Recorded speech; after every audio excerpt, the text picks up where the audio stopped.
Bonjour à tous et bienvenue sur Team Chronicles. Vous avez eu des questions suite à nos vidéos qui expliquaient un petit peu compagnons et mutations, et ça tombe bien parce que entre le temps où on a fait le tournage et le moment où c'est sorti, vous avez eu des questions. Wizards a apporté quelques précisions et apporté quelques règles.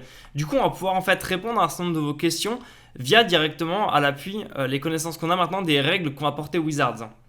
Donc déjà, la mutation est un coût alternatif, donc ça peut être important pour bien compter justement notamment la taxe de commandant. Donc on va bien ajouter la taxe de commandant à chaque fois. La créature est lancée pour son coût de mutation, mais reste un sort de créature, ça ne devient pas une aura ou je ne sais quoi. Donc on peut la contrer avec dispersion d'essence par exemple, mais pas avec negate. Une mutation résolue fusionne avec la créature et on met forcément la créature qu'on mute au-dessus ou en dessous. Donc on ne peut pas la mettre au milieu par exemple d'une pile. Et c'est au moment de la résolution du sort qu'on choisit comment est-ce qu'on la met. Et du coup, quand c'est à ce moment-là aussi, donc de la résolution, quand l'adversaire a laissé résoudre qu'il n'a pas contré, que du coup on parvient justement à activer la capacité mutation. Si l'adversaire a tué la créature sur laquelle on voulait le mettre en réponse au sort qui était joué en coup alternatif mutation, ce qui se passe, c'est qu'il n'y a plus rien sur lequel muter, donc la créature arrive en jeu normalement. Et du coup, elle n'active pas sa capacité mutation si on en avait une, enfin sa capacité quand cette créature mute, puisqu'elle n'a pas muté, elle est arrivée en jeu normalement. Donc ça, faut faire gaffe aussi. La créature fusionnée conserve ses états. C'est-à-dire que si la créature sur laquelle vous fusionnez, et c'est important parce que certaines ont le flash ou peuvent gagner le flash, si elle était engagée attaquante par exemple, elle va rester engagée attaquante. Elle reste telle qu'elle était. Donc son état ne change pas, par contre elle mute. Maintenant, elle est un petit peu différente. Ça se voit, voilà. Maintenant, c'est un dinosaure cauchemar, etc. Mais elle reste engagée attaquante. Si des auras sont attachées à cette créature, c'est pareil. Les auras, elles restent. Les marqueurs, pareil, etc. Donc, c'est vraiment juste. J'ajoute un truc au-dessus ou j'ajoute un truc en dessous. Mais je vais laisser tout ce qu'il y a dessus. Je la laisse dans le même état. Je la laisse engagée si elle était engagée, etc. Toute la pile, on peut la copier. Donc, c'est super intéressant de jouer genre une créature qu'on mute 2 fois et ensuite un clone. Parce que du coup, avec le clone, on copie l'ensemble de ce qu'on voit. Par contre, c'est aussi quelque chose qui peut nous arriver dans la tronche. C'est-à-dire qu'on dépense 15 mana pour faire une grosse pile de mutation, et en face, il y a un mec qui joue image fantasmatique, et pour 2 mana, il a toute notre pile. Et on est bien dégoûté. Donc, il faut faire gaffe. Ensuite, quand il y a plusieurs capacités, quand cette créature mute sur la pile, rappelez-vous, du coup, c'est le contrôleur des différentes capacités, quand elles arrivent sur la pile, qui choisit dans quel ordre il les met. Donc, en tant que contrôleur des différentes capacités de mutation, vous allez pouvoir choisir, ah bah celle-là je la mets en premier, celle-là en deuxième, celle-là en troisième, etc. C'est vous qui voyez. Ensuite, on ne peut pas sacrifier la créature fusionnée pour que les mutations arrivent en jeu. Donc, si la créature fusionnée, donc la grosse pile, c'est-à-dire que si vous sacrifiez votre créature en réponse à votre sort mutation, bah, du coup, votre créature en alternative mutation arrive bien en jeu. Ce qui peut être un moyen de la payer moins cher, on ne sait jamais. Mais si c'est une pile que vous avez, et que vous sacrifiez la pile, bah, toute la pile va au cimetière en fait. Ensuite, si par contre la créature fusionnée est blinkée avec 2 autres mutations sur elle par exemple, donc voilà, il y a une créature qui a 3 cartes en fait parce que c'est une créature avec 2 trucs mutés dessus, les 3 cartes reviennent en jeu séparément. Mais du coup, ça peut être un bon moyen pour protéger vos mutations. C'est-à-dire que vous avez une grosse carte mutée, vous y avez dépensé du temps et de l'énergie, votre adversaire joue un anti-bête dessus.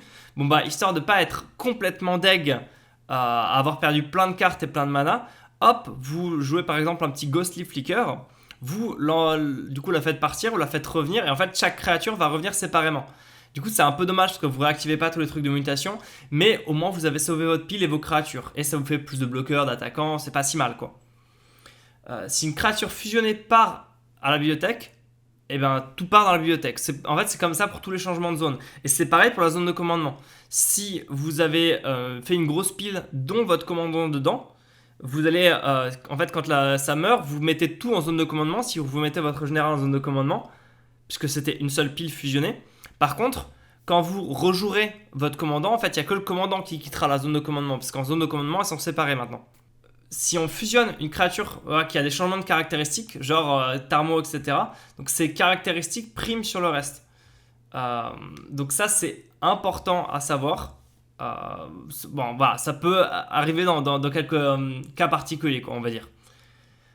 Et ça, c'est le cas même si les cartes n'est pas la plus haute dans la fusion. Donc l'idée ici, en fait, c'est que Tarmogoyf, il y a marqué dans sa textbox comment sont régies sa force et son endurance.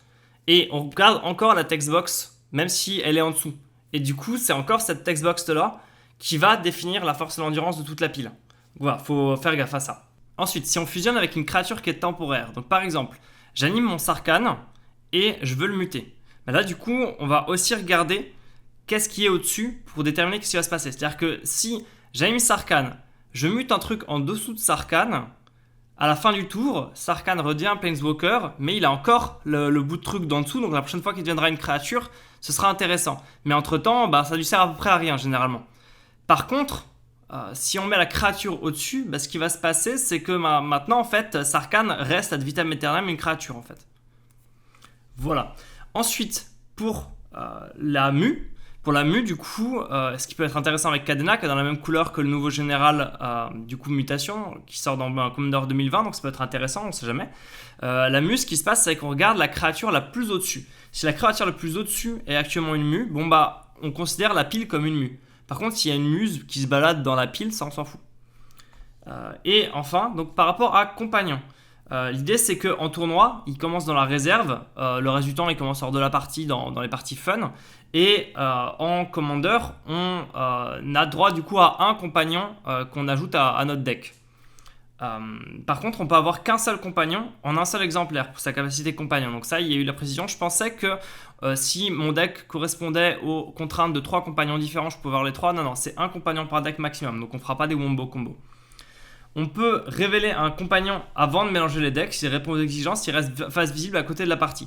Donc c'est comme pour une partie de Commander, vous arrivez à votre table, vous posez votre général, bon là vous posez votre général et votre compagnon, et vous commencez à mélanger.